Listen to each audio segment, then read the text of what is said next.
Miarabantsika mpianakavy ny finoana amin'ity alahady fa 5 ny volana aprily 2024 ity ary miarabantsika tsiraray avy any an-tokantrano satria moa araka ny fandaminana eo anivon'ny fiarahamonina dia alahady natokantsika ivavahana ny an-tokantrano ny alahady anio ary manasanao ary ankehitriny hiara-miombona ampo sy ampanahy na dia ao anatin'ny fotoana sarotra indrindra ary dia izay indrindra ny sitraky ny tompo ivavahantsika aminy hidarahantsika azy ary isaorantsika ny anarany dia amin'ity alahady ity moa ity volana aprily ity dia ny loha hevitra izay mbola mpanjintsika eo anivon'ny sahan'ny FGKM dia ny hoe mampiorina ny mino ny fanavotan'i Kristy. Koa manasanao ary havana hifantoka ary andray ny salamo fa 720 iarahantsika miredona ho fiatsotsika sy fiderantsika ny anaran'Andriamanitra. Amparetina aminareo mandrakarivany ry havana ny fahasoavana amam-piadanana avy amin'ilay ankehitriny sy taloha ary ho avy. Andeha hiaraka amaky ny salamo ho fideranan'Andriamanitra isika. Salamo fa 720 ary raisitsika amin'ny andiny voalohany hatramin'ny 7. Amin'ny anaran'ny Tompo. Andriamanitra ne amindra fo aminay sy hitahanay. Ampamirapiratra ny tavany aminay ane izy mba ho fantatra ety ambonin'ny tany ny lalanao sy ny famonjenao any amin'ny jentilisa rehetra. Hideranao ny firenen'Andriamanitra, eny, hideranao ny firenena rehetra. Hifaly sy hioby ny firenena samihafa, satria mitsara marina ny firenena ianao. Ny firenena samihafa ambonin'ny tany dia entinao. Hideranao ny firenen'Andriamanitra, eny, hideranao ny firenena rehetra. Ny tany efa nahavokatra. Mitahantsika Andriamanitra dia Andriamantsika. Mitahantsika Andriamanitra ary atahotra azy mitazan-tany rehetra. Amen. Ny hira fa 490 andiny voalohany ny arahantsika mideran'Andriamanitra.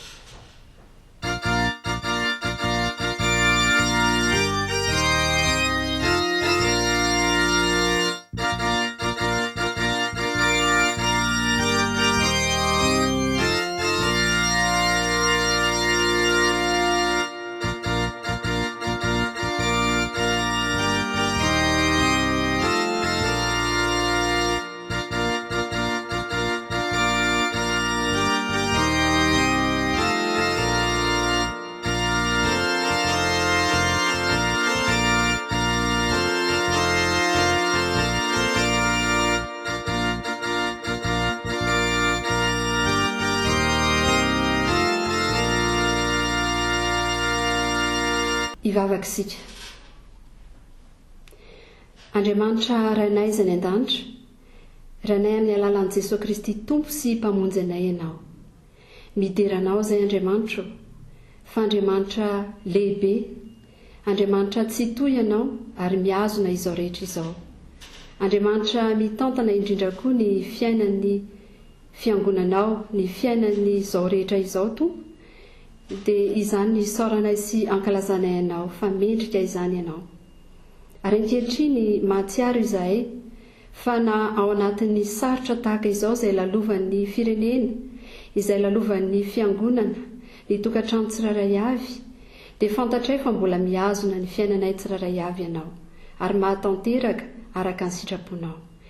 Dia mivavaka ary izay Andriamanitra, manolotra ny tenanay ho anao indrindra amin'izao alahady izao, dia manokana ny fonay ny fanahinay entinay hiderananao ary indrindra manokana izao fotoana izao koa hiainona ny teninao.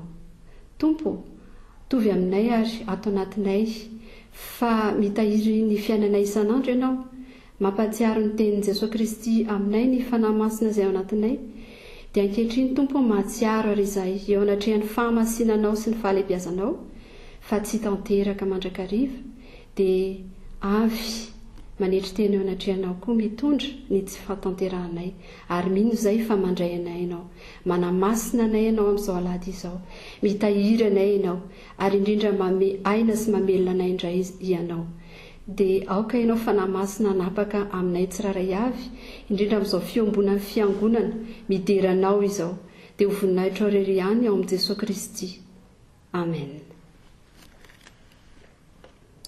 Mialohan'ny amakina ny tenin'ny soratra masina dia ny hira fa 377 ka ny 9 sy ny 9 ny iarahantsika.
Tonga amin'ny fotoana amakina ny tenin'ny soratra masina isika ry havana. Ary mialoha izany dia ndeha isika hanao vavaka fangatahana ny fanahy masina hitsilo antsika ao anatin'ny famakina ny tenin'ny soratra masina. Hivavaka isika. Tompo, miteny aminay mandrakariva ianao amin'ny alalan'ny teninao. Misaotra anao izahay fa izany teninao izany dia aina sy fanasitranana ho anay, ho an'ny tenanay, ho amin'ny fanahinay, amin'ny maha-olonanay manontolo. Misaotra Tompo fa manakambara aminay indray ianao androany amin'ity alahady farany amin'ny volana aprily ity. Ao anatin'izay mety ho fahasarotana lalovinay Tompo, dia misaotra fa mbola miteny aminay ianao. Aoka ianao fanahy masina aty anatinay ary hitsilo hialolalana izany teny izany. Ary hialolalana koa ny mpanomponao hamaky ny teny. Hialolalana ny mpanomponao rehetra izay miaino ny teny sy manaraka ny teny. Ary indrindra hialolalana ny mpanomponao izay anambara marina ny teninao izay iainana indray androany. Dia misaotra fa fitiavana ianao. Ary amin'ny anaran'i Jesosy Kristy no anaovanay ny vavakay. Amen.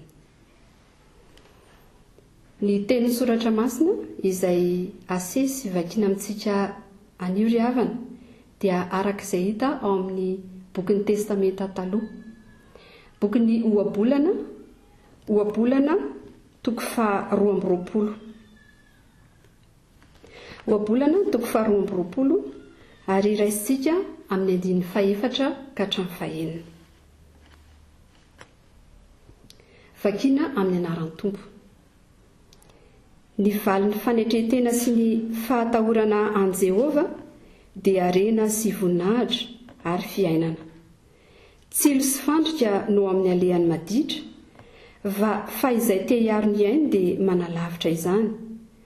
Zara amin'izay lalana tokony alehany ny zaza, ka na rehefa antitra aza izy dia tsy ala amin'izany.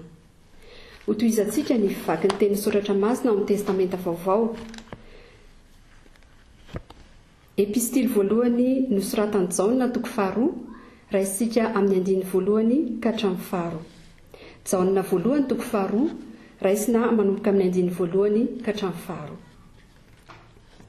Anaka, izany zavatra izany no soratako aminareo mba tsy hanotanareo. Ary raha misy manota dia manana solovava ao amin'ray isika, dia Jesosy Kristy ilay marina, ary izy no avotra noho ny fahotantsika, ary tsy noho ny antsika ihany fa noho ny an'izao tontolo izao.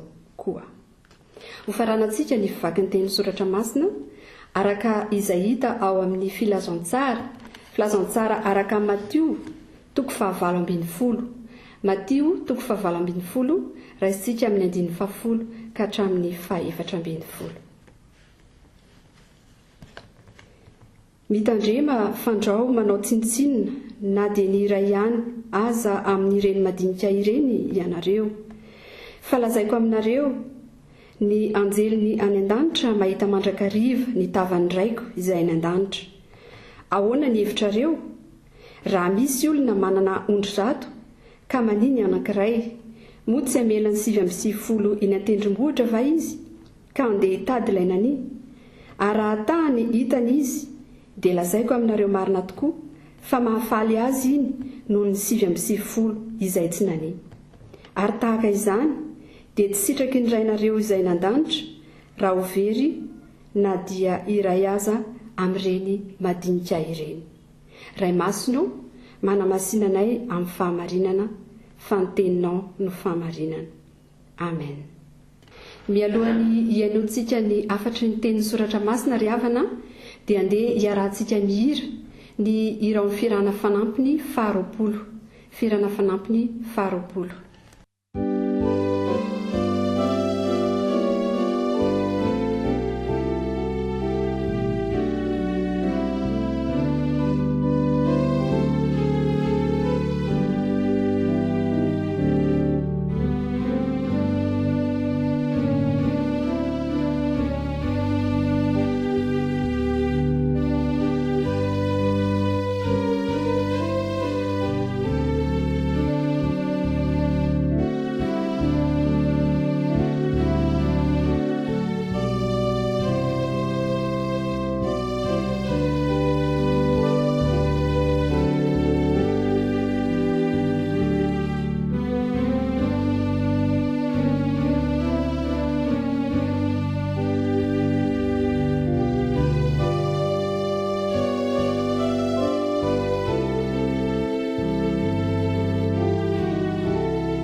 fa miaraba antsika rehetra rehefa malala amin'ny ran'i Jesoa any tokantrano any noho ny fiboana tanteraka ny sabotsy sy ny alahady dia manaraka ny fitaovavahana amin'ny lalana tambajotra tahaka izao isika riavako mandra-pisin'ny fandaminana vaovao indray eo anivon'ny firenena sy ny fiangonana. Koa dia sorana manokana ny teknisianina ny ekipan'ny media ny fitandremana botately izay mampita antsika izao fandarana fanompoam-pavahana izao riavako manona ny vedanan'ny tompo amintsika rehetra. Ato amin'ny tranolay fionany Frank Rasoamanana ato amin'ny akany Andriamanjato zany sika riavana izao manao fitaovavahana izao fa tsy ary amin'ny trano fiangonana akory fa ato amin'ny akany Andriamanjato. Ny boky noabolana toko 4 riavana nandiny fahenina no anakinantsika teny ifampahirizana izao alahady fa 5 ny volana aprily alahady farany sahady amin'ny volana faefatra amin'ny taona izao. Dia soratra masina efa mahazatra antsika dia soratra masina ifanabeazana mihitsy ara. Fakitsy amin'ny an'i Jesosy nandiny fahenina izany, zaro amin'ny lalana tokony alehan'ny zaza ka na rehefa antitra azy izy dia tsy hiala amin'izany. Zaro amin'izay lalana tokony alehany ny zaza ka na rehefa antitra azy izy dia tsy hiala amin'izany. Mitovitovy amin'ny rafi-piarahamonina malagasy ny rafi-piarahamoniny testamenta taloha fahizay. Ary rehefa hoe mitaiza na manabe olona dia tsy ny ray aman-dreny ny ankonina ihany no mitaiza fa ny fiarahamonina mihitsy. Misy maro samihafa ireo antokon'olona na rafitra mpanabe tao amin'ny testamenta taloha dia tahaka izany tahaka amin'ny rafi-piarahamonina malagasy ihany koa. Eo ny ray aman-dreny izay ho tokantrano dia mitaiza, manazatra, manabe. Ao koa ny anadahan-dreny, ny rahavavin-dreny, ny ray tapo amin'ny ray aman-dreny. Ireny dia mitaiza sy manabe. Ny zokiolona ao amin'ny fiarahamonina dia mitaiza sy manabe. Ny mpitondra ao anatin'ny fiarahamonina dia mitaiza sy manabe.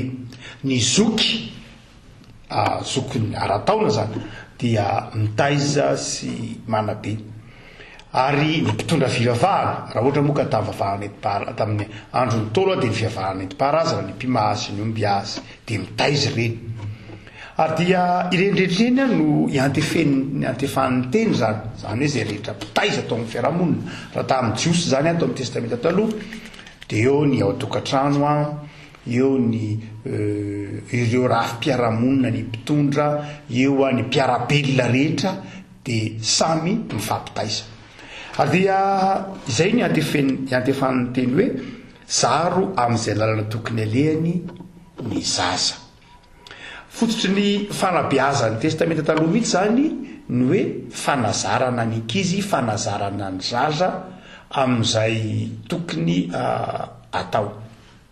Tena zava-dehibe mihitsy ny anjara toerana antsoina hoe fanabeazana amin'ny alalan'ny fanazarana.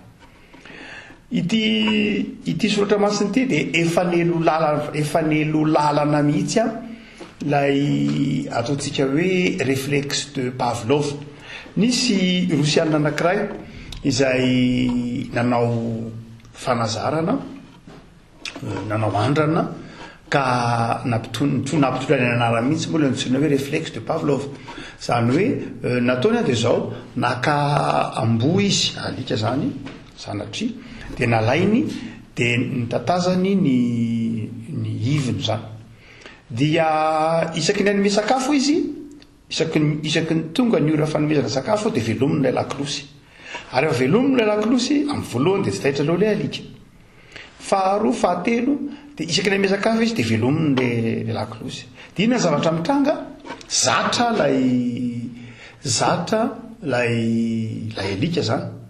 Ary isaky ny velomina ilay lakolosy dia na dia mbola tsy hita an'ilay alika akory ary izy, ary tsy mbola hita an'ilay alika akory ary ilay sakafo, dia tonga dia miraraka ny ivin'ilay alika.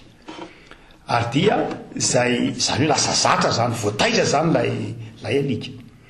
Sanatria ny vava tsy mampitovy amin'izay loatra amin'ny olombelona fa zay ny antsoina hoe fahazara laza reflexe ary avy amin'io aza no izay fahazara zay fanazarana zay mihitsy aza no azo lazaina hoe fototra ny orenina ny fanabeazana communiste tamin'ny fotoanandro no hoe raha tianao a ny nahatonga olona ho amin'ny zavatra anankiray tiana ho atongavana dia ny zava-dehibe dia ny fanazarana azy miainga amin'ny fanazarana ny zavatra rehetra eto a ny boky noabola dia nelo lavitra ny siansa no hoe tena volena mihitsy ny ataontsika hoe ny fahazarana ary izany fahazarana zany dia volena ho fahazarana tsara dia izy manao hoe zaro amin'izay rana tokony aleny ny zaza fa rehefa antitra azy dia tsy ala amin'izany marina loatra itsika kristianina dia manaiky fa misy ny asan'ny fanahy masina mazava iny tenin'i Jesosy iny a ny fanahy masina dia fanahy ny fahendrena fanahy ny fahazavan-tsaina ny fanahy masina dia fanahy mitaiza sy mitovy antsika amin'ny lalana marina sy mahitsy fa eo amin'ny lafin'ny fanabeazana dia tsy mifanohitra velively mihitsy amin'ny asan'ny fanahy masina ny fanazarana ny ankizy andeha amin'ny lalana tsara raha ohatra ka mamaky ny boky noabolana tsika ry avako malala ka mamitra-panontaniany amin'ny hoe inona kay no fanazarana tiany baiboly na tiany boky noabolana anazarana ny ankizy na ny tanora zarina amin'ny lalana tokony ahoana izy dia raha ity tokony am-pilatanantsika tena ny tokony hosegenany fotsiny aza dia afaka misintona zavatra efatra tsika raha miteny zany manao hoe zaro amin'ny lalana tokony alehany ny zaza dia zarina amin'ny lalana tokony ahoana aza betsaka ny lalana azo anazarana ny zaza fa raha mity tokony am-pilatanantsika tena dia aka efatra isika aka efim-panahy efatra voalohany dia ny andiny ny fahaefatra ny fahatahorana an' Jehova zaro amin'ny fahatahorana an' Jehova ny zaza dia naantitra azy izy tsy ala amin'izany raha miteny zany boky noabolana hoe zaro ny lalana tokony alehany ny zaza dia izao lalana hanazarana ny zaza lalana hanazarana ny ankizy lalana hanazarana amin'ny lafin'ny fanabeazana ny fahatahorana an'Andriamanitra raha tsorina raha avakina ty amin'ny testamenta vaovao zany fahatahorana an' Jehova lazany boky noabolana azy fa raha avakina amin'ny soratro Paoly ohatra na amin'ny filazantsara araka ny Matio na Marka dia zarina amin'ny vavaka io le tenenin'i Jesosy hoe mivavaha mandrakariva mba tsy hidiranareo amin'ny vakam-panahy fahatahorana an' Jehova ho ny testamenta taloha fa fiainam-bavaka ho ny testamenta vaovao zany hoe raha miteny zany ny tompo sotra masina hoe zaro ny lalana tokony alehany zaro dia zaro amin'ny fiainam-bavaka izy zaro amin'ny tenin'Andriamanitra izy zaro amin'ny fahatahorana an'Andriamanitra izy ndraindray ny itsika ray aman-dreny a dia manazara ny ankizy amin'ny lafin'ny zavatra maro fa ny tsy hanazarantsika azy indrindra dia ny vavaka ny verintsika eo maivana indrindra dia ny vavaka sy ny fakanesana any am-piangonana rehefa ho antsika ray aman-dreny a tsy hoe teny mandalo tony teny tony fa fiainana fa raha vitanao ray aman-dreny raha vitantsika ray aman-dreny a ny manazatra ny zanatsika hatramin'ny 5-10 taona tonga any am-piangonana zatra mivavaka dia izao hoentin'ny mandramaty zany hoentin'ny mandramaty zany aza manany any ambadiky ny 5-10 taona intsony ianao fa raha vitanao ny 5-10 taona voalohany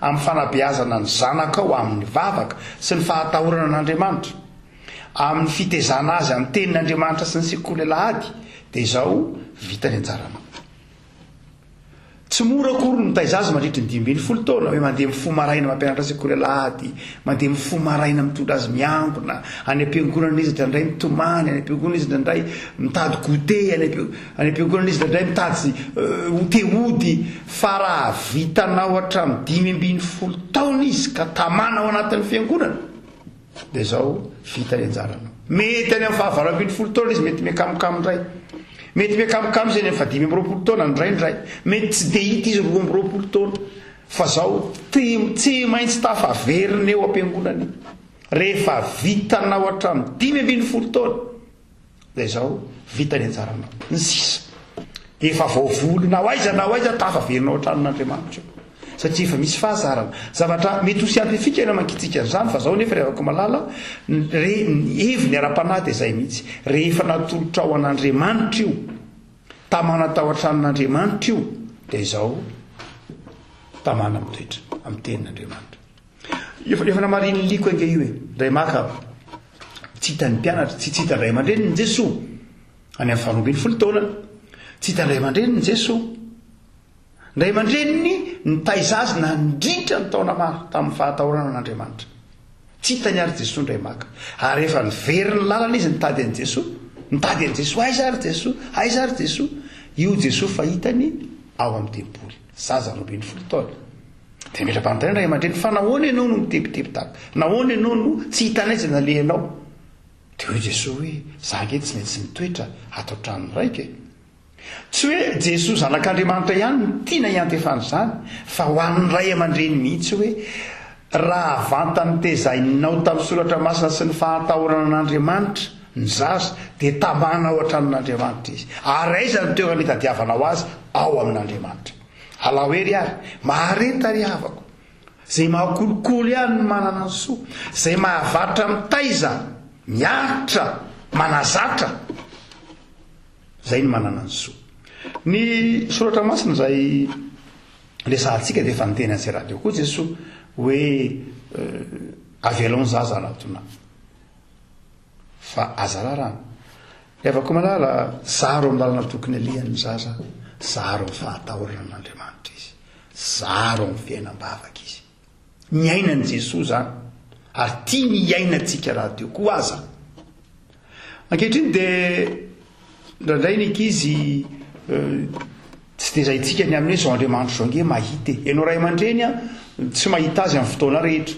vavaterinao varavaran'ny sekoly izy dia tsy fantatro otrony izay ataony ao mety mianatra izy mety mijery telefônina izy mety tsy fantatro izay rahany amin'ny namany ao fa izao rehefa zarinao izy manao hoe dada sy neny tsy mahita anao ny ray aman-dreninao mety tsy mahita anao ny pasteranao tsy mahita anao mpampianatsakoladinao tsy mahita anao fa Andriamanitra mahita anao volenao anatin'ny ankizy ny fahatahorana an'Andriamanitra ary zay no antotanteriny boky no abolana manao hoe zaro hoe amin'izany hoe fahatahorana an'Andriamanitra zany ny zanakao fa ny faharoa zay aseho ny totoko faharoaroapolo ty avako malala ny hoe zaro amin'ny lalana tokony alehany zany zaro amin'ny tokony alehany manaraka faharoa dia izao ny fanajana ray aman-dreny fanajana ray aman-dreny raha jerena dia izao fanajana sotoavina dia mandeha Jesosy Kristy tompo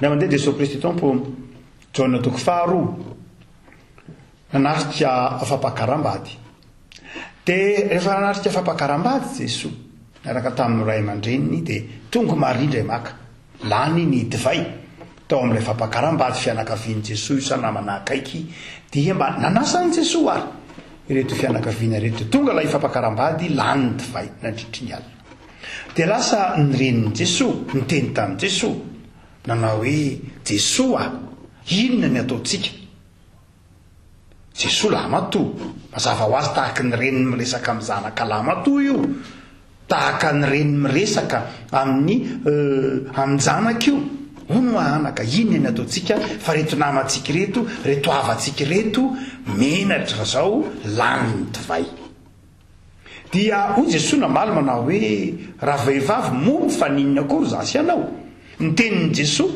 dia manazava n'io teny io hoe raha vehivavy mombo fa ninona kory zasy ianao sanatria tsy manivaiva any Maria fa izao Jesosy tia metraka ny Maria hoe reniko ianao a fa za zanak'Andriamanitra fa tsy manana fahefanamiko ianao akory fa na izany aza dia nataony Jesosy ihany ny fahagagana Jesosy ry avako malala dia nanaja ray aman-dreny nanaja ny Maria izy dia nanao ilay fahagagana nampody ny rano ho tonga divay izy hoy tsika hoe ny boky noabolana eto dia manazava tsara ny hoe zarina amin'ny lalana tokony alehany zaza dia zarina amin'ny fanajana ray aman-dreny ary ny ray aman-dreny ihany no mampianatra ny zanany hanaja ray aman-dreny ary ny ray aman-dreny ny fiarahamonina ny fiangonana zany rehetradrano no mitaiza sy manazatra ny ankizy hanaja ray aman-dreny.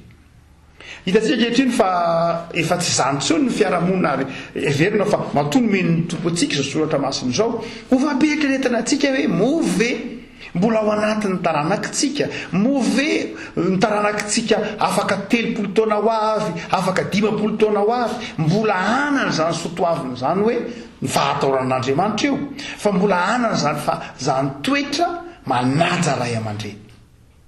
Ny ohabolana grika maro isan-karazany dia tena manantitrantitra mihitsy ny filozofia grika zany dia tena manantitrantitra mihitsy ny fanajana ray aman-dreny. Ny teny malagasy rahateo koa ho an'ny ohabolana malagasy dia manaja ray aman-dreny. Rehefa malala ndao ary amin'izao fotoana ny fihiboana izao ndray ndao hitaiza ny zanakitsika andao hanazatra ny taranakitsika hanaja ray aman-dreny. Atao voatra fotsiny hoe miditra ao anatin'ny sekoly na miditra ao anatin'ny fiangonana anankiray amin'izay ifampitezana ao anatin'ny fiangonana ohatra dia izao no afatry ny kristianina atao am-piangonana ohatra toa atao botately ianao dia izao no hitezana ny ankizy ato ary tokony hitezana na any amin'ny sekoly. Raha vao miditra amin'ity varavaran'ny tokotany-piangonana ity ianao ty vavahadin'ny fiangonana ity ianao na miditra amin'ny tokotanin'ny akany ianao ka fantatrao fa zanaka ianao ary hitanao fa misy olon-dehibe ao dia arabainao izy na fantatrao na tsy fantatrao. Arabainao izy na fantatrao na tsy fantatrao ary ataonao velomy izy na fantatrao na tsy fantatrao. Ato amin'ny akany ato dia misy mpianatra 500 isan'andro misakafo eo mpianatry ny sekoly manodidina eto Botately misakafo amin'ny vidiny mirary eto Botately isan'andro. Fa izao tsy mora ry avako ny tezan'ireo mpanabe n'ireo mpianatra ireo hoe na iza olon-dehibe tazanao miditra ato anatin'ny fiangonana ary avantany vao miditra ato anatin'ny tiakany tenao na iza hitanao ka ray aman-dreny ary ataona zokonao dia miaraby anao hoe manahoana tompoko. Raha eny an-tanana ianao no manao hoe manahoana tompoko dia mety homezany io le izy akoary ty zazy ty fa rehefa ato anatin'ny fiangonana ianao matoa miditra ato anatin'ny fiangonana lay olona dia izao mpianakavy ny finoana aminao zany izy ray aman-dreninao zany izy dia miarahaba azy ianao. Hotsika manao hoe zavatra volena ny fanajana zavatra volena ny fahatahorana an'Andriamanitra zavatra volena ny fanajana ray aman-dreny. Ravako malala ny mpino ary dia ampianarin'ny tompo eto hanaja ray aman-dreny.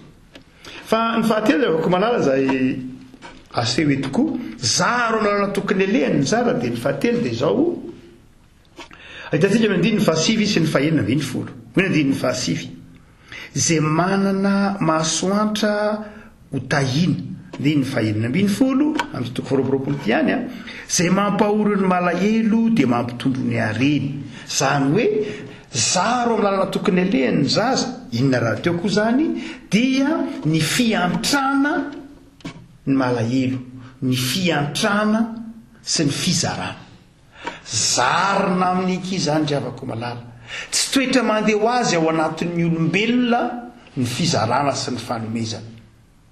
Toetra mandeha ho azy mampanota ny olombelona ny fitiavan-tena. Zavatra tsy volena ao anatin'ny olombelona intsony no hoe tiaviny tenanao tsy volena intsony zany fa zavatra efa natioran'ny olombelona raha zay ny azo ilazana azy natiora amin'ny fahotana efa nataon'Andriamanitra mihitsy koa azy ao anatin'ny olombelona ny fitiavantsika ny tenantsika fa ny fahotana natonga ny fitiavanamana ho anjary ho fitaovan'ny fitiavan-tena. Dia eto ary avako malala ny fanazarana faharoa zay tiany boky noabolana ao anatin'ny taranakitsika ary tezantsika anjanantsika dia izao ny hoe mba mitezao ny ankizy ho zatra fiantrana tezao ny ankizy ho zatra anome. Raha vitanao alohan'ny 5 taonany ny toetra mizara ny mamboly azy ny toetra manome ny toetra mahafoy dia mandeha ho azy aminy ny ananany toetra manome rehefa tonga amin'ny fahalebiazana ananany toetra tiavana tia namana tonga ho azy ao anatiny ny toetra ny fiantrana tia antra namana rehefa tonga amin'ny fahalebiazana izy mitsika hoe zarina amin'izany antsony hoe fitiavana amany zany zarina amin'izany antsony hoe fitiavana ny afo zany ndraindray asa amin'ny fotoanany inonareo no fahanamanao any zany amin'ny fotoanany krismasy ve dia atokanao ny zanakao hoe tsy mandray kilalao avy aminao ihany fa anjaranao koa ny mitaiza azy mba hanomeny manodidina azy asa amin'ny fotoana andalovanao mpangataka vena eny an-dalana dia azonao tezaina ve ny zanakao izy indray ny manome tsy fantatro fa izao ry avako malala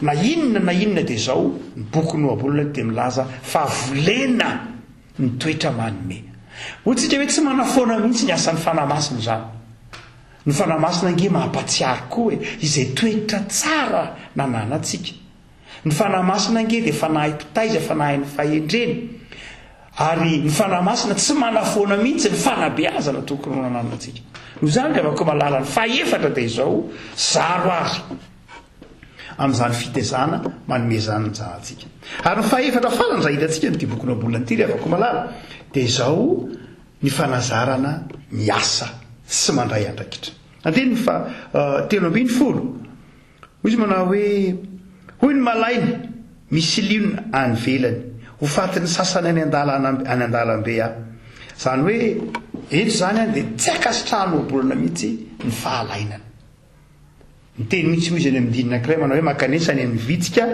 ry ilay malaina ary eto dia misy manao hoe ny olona kamo niny malaina dia manao hoe za tsy andefa misy lio anao ivelany ao inona moa ny lio anany fa kamo izy dia ny boky noabolana dia manazava manao hoe zao no izy ny fahalainana dia ratsy fa ny fanazarana ny ankizy hiasa sy handray andraikitra dia any amin'ny fahazazana zany azazatra tolorana ny ankizy zaro amin'ny fandraisana andraikitra izy zaro ho tompona andraikitra izy aza tezaina iankina aminao izy aza zarina iankina aminao izy fa zaro izy andray andraikitra ary rehefa mandray andraikitra izy dia akasitrao mety tsy mety le zavatra ataony amin'ny voalohany mazava ho azy fandraisana andraikitra dia fianarana mety manimba zavatra izy nandray manambomboatra zavatra mety zavatra simba izy dia mety simbany ilay varavahana na mba mety tsy midy ny asany karetsaka dia mikapokapoka eo izy dia simba le izy tsy maninona fa ekeo zay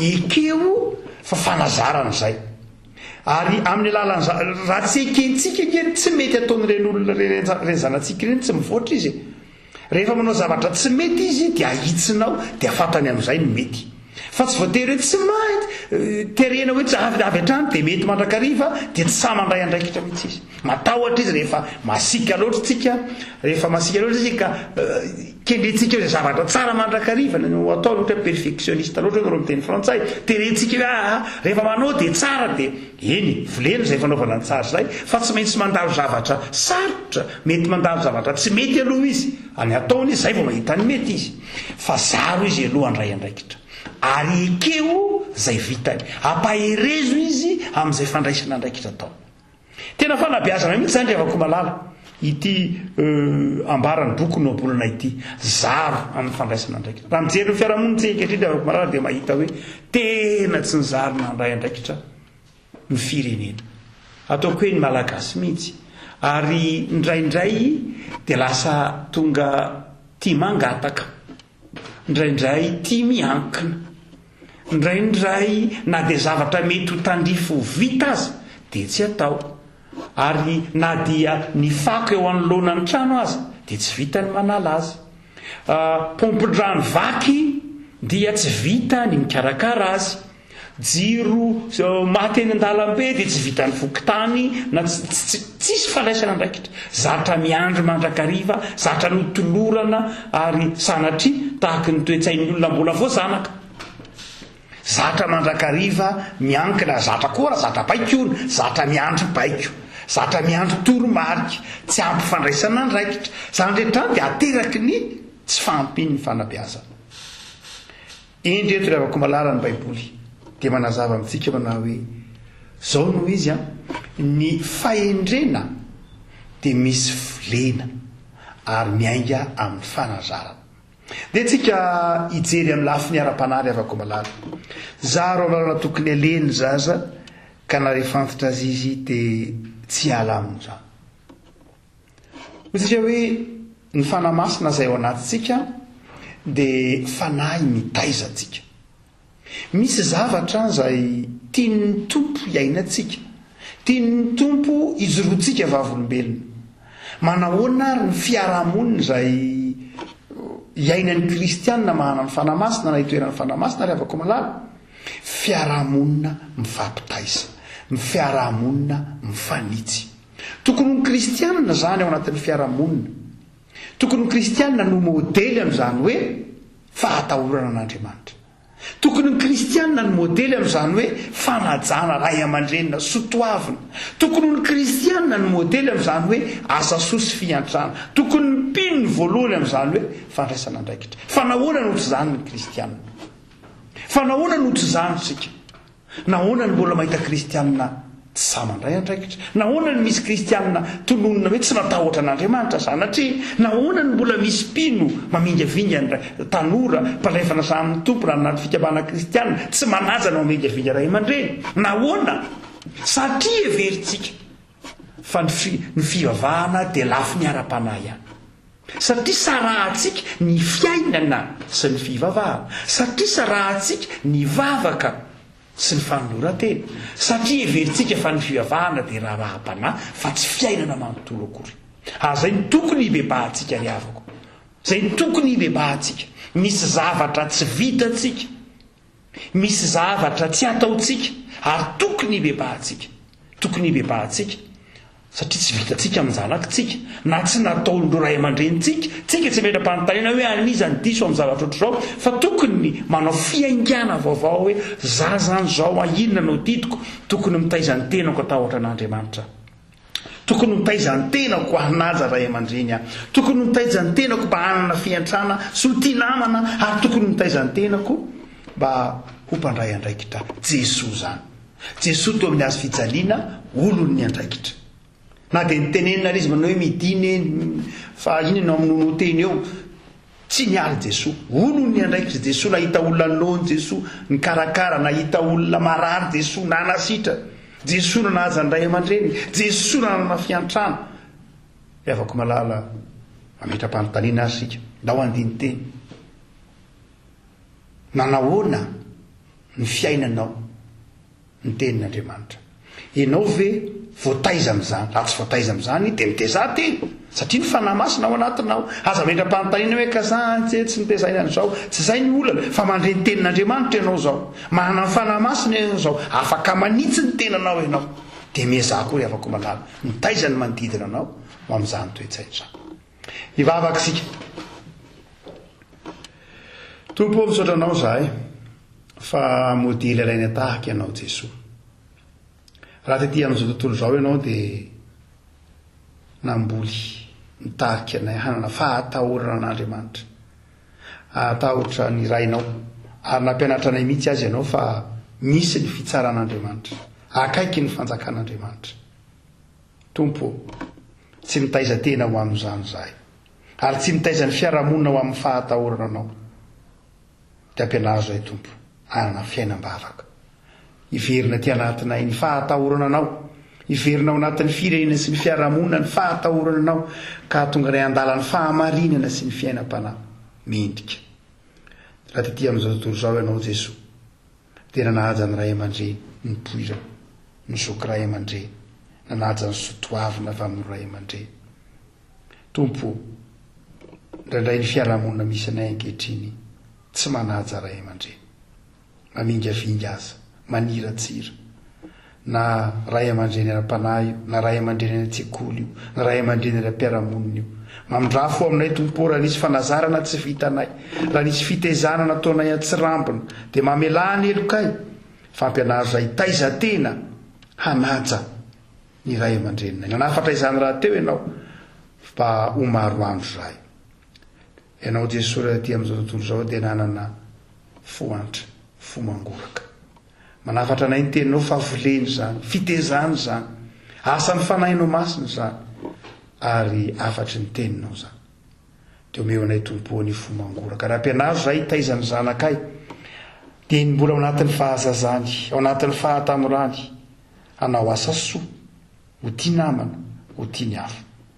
tomporana afatra anay ko ianao ny amin'ny fiainana isan'andro ijoroana vavolombelona ny amin'ny fandraisana andraikitra. Ny sotra masina tena nazava taminay fa tsy manana anjara aminao ny akamoana ny kamoaka izy tsy ihinanao ny soratra masina dia mampianarana tompo ho ty asa handray andraikitra tsy ho zatra tolorana hiezaka hanao izay mety ho tandrify anay fa Andriamanitry ny asa ianao ary miasa. Mamelana elokay tompo raha ohatra ka tsy hitanay eo anivon'ny fiarahamonina zany, raha tsy hitanao eo anivon'ny fiarahamonina misy anay ankehitriny zany, ny fanahinao masina fanahy endry dia arotsay amin'ny fiarahamonina, arotsay amin'ny fiangonana izany toe-panahy zany mba hahatonga anay ho fanasina sy fahazavana. Dia tsy hiala aminazy izany toetra izany tompo na dia efa lehibe azy izahay. Iomboranay Jesosy ny vavaka ka indreto izahay any tokantrano any isam-batan'olona miantoraka aminao andreo marary any amin'ny hopitaly. Ao ireo izay mandalo tsy fahasalamana mafy, vavaka izay ho an'ireo marary any tokantrano. Ao ireo izay tsy ampy fitaovana aza noho ny toe-javatra izay fantatrao dia mangataka fanasitranana ho an'ny tsirairay izay. Ireo marary enoy ny sentony fony tompo, manapy ianao ny mpitsabo, manapy ianao ny fanafody, manapy ianao ny fianakaviana. Ny vavaka izay tompo ho an'ireo salama, arovo ny fahasalamana, terizy toetra aminao hatrany. Dia manapy ianao ny fiarahamonina amin'izaka tsy aroa hiatrehina izao varanaretina izao. Dia misy ny namanay, havanay, fantatray, namohy, havana akaiky dia ampahirezy izy ireny tompo fa fao ny ranomaso latsaka. Dia mametraka ny fiainanay tsiray avy eo am-pirantananao izay tompo. Noho ianao Jesosy Kristy mpamonjy anay izay mampianatra anay vavaka manao hoe rainay izay any an-danitra ho amasinina ny eny anaranao.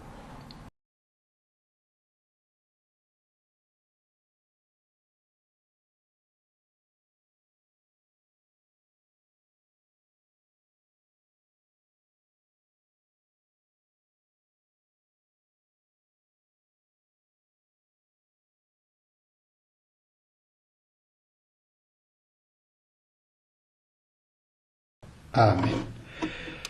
Marina ny fotoana tsy afaka malala dia mafisina fa ny katekomena dia mbola tsy mianatra aloha araka izany sabotsy moa ny fandaminana fianarantsika katekomena fa noho ny antony raha tsika fantatra tsy misokatra fiangonana sabotsy ny lahady dia tsy mbola mianatra zany aloha tsika katekomena fa miandry ny fandaminana ao aorianan'izao toe-javatra izao. Renareo katekizy ihany, rena tanora ihany ny fotoana ianarantsika ny katekomena ry avako. Dia mampahirantsika arak'izany fa na eo ara ry avako ny toe-javatra tsy afahantsika mifanatrika ny am-piangonana dia miombona mivavaka ary dia miraso ho an'ny isa-tokantrano sy isam-batan'olona. Ny mofinaina isan'andro dia arahanao arak'izany ihany ao amin'ny tambajotra ny fitandremana eto Ambotantely dia maniry sosi ny fitandremanitra ho antsika rehetra. Marina fotoantsika ny hira fasivy amby telopolo andiny voalohany no ataontsika ry avako. Hira fasivy amby telopolo andiny voalohany no ataontsika dia ao aorianan'izay ny tsodrano.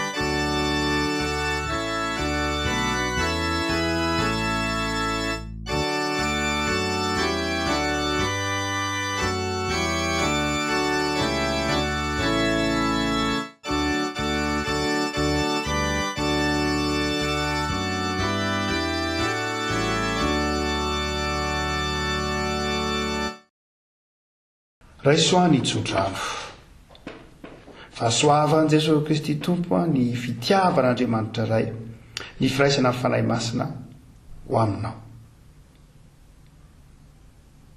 Ho an'Andriamanitra irery ny voninahitra amin'ny anaran'ny Ray sy ny Zanaka ary ny fanahy masina. Amen.